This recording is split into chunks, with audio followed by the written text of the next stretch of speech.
The premise of the book is throughout your whole life, you make a ton of agreements with yourself and replacing those with 4 main agreements to then make you happier.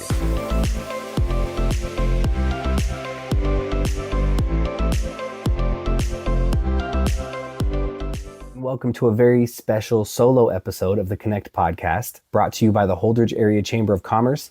My name is Adam Hernandez. I'm the Communications and Events Coordinator at the Holdridge Chamber.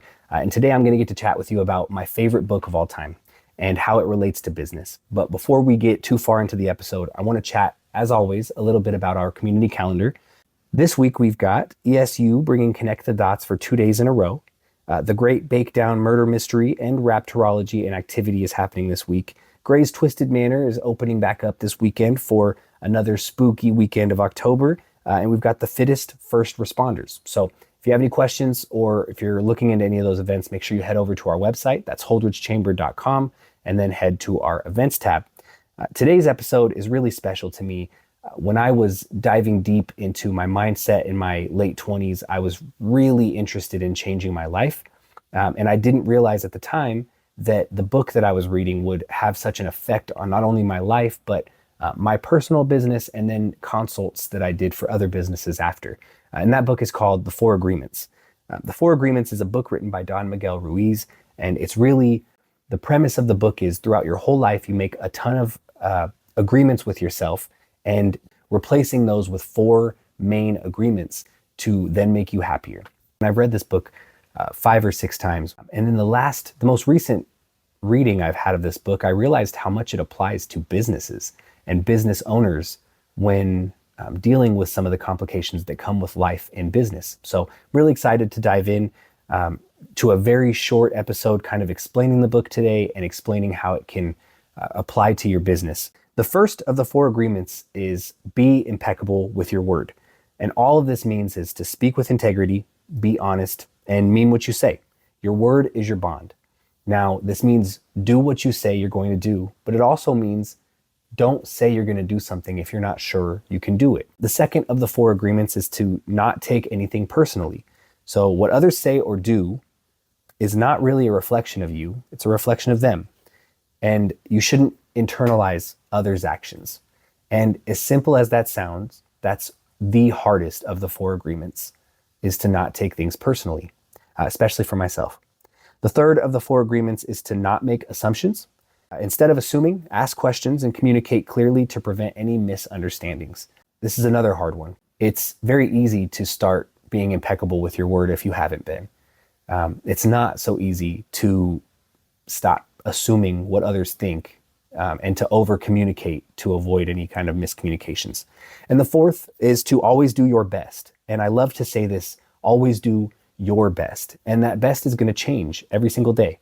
So some days you might be able to give 90%. And then the next day you might only be able to give 20. And that's okay if you give the full 20. Your best effort's going to change daily, but it's important to consistently give your all every single day. Now, let's explore how each of these agreements can be applied to running your business, right? Being impeccable with your word. In business, your reputation is built on trust. Being impeccable with your word means delivering on your promises and communicating clearly with your customers, employees, and partners. Whether you're setting expectations with a client or negotiating a deal, it's important to always ensure that your words align with your actions.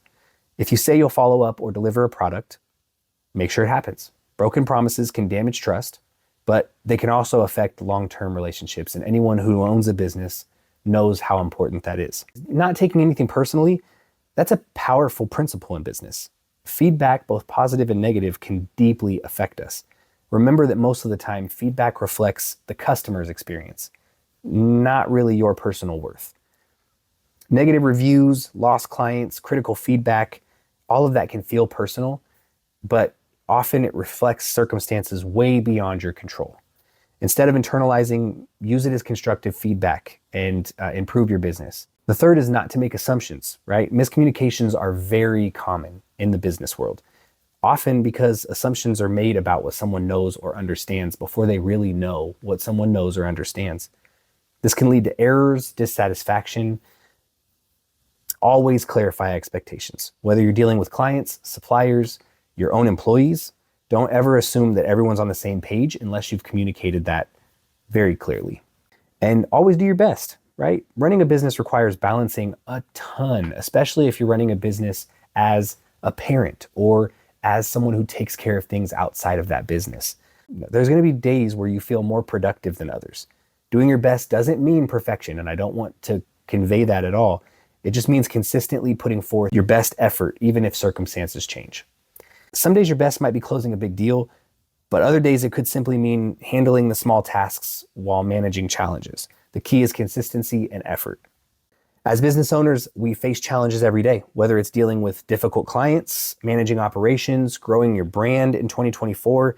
These agreements offer a practical guide to staying grounded and not letting external circumstances derail you. When I was looking into this book, it was not on a business side. It was strictly from how can I improve my life? And I think that's important to think about. Your business is your life. It's your lifeline. And you should run your business like you want to run your life. I want you guys to reflect on how you can apply these principles in your business, whether it's through being clearer when you communicate, not taking any setbacks personally, or really just applying yourself in a way that feels like you're being fair to yourself every day. I want to thank you guys for tuning in. This is a very unorthodox episode. I hope you guys enjoy it and I hope you get value from it. If you have any questions, please reach out and let us know. Make sure you tune in next Monday on the Connect podcast, brought to you by the Holdridge Area Chamber of Commerce. Thanks so much.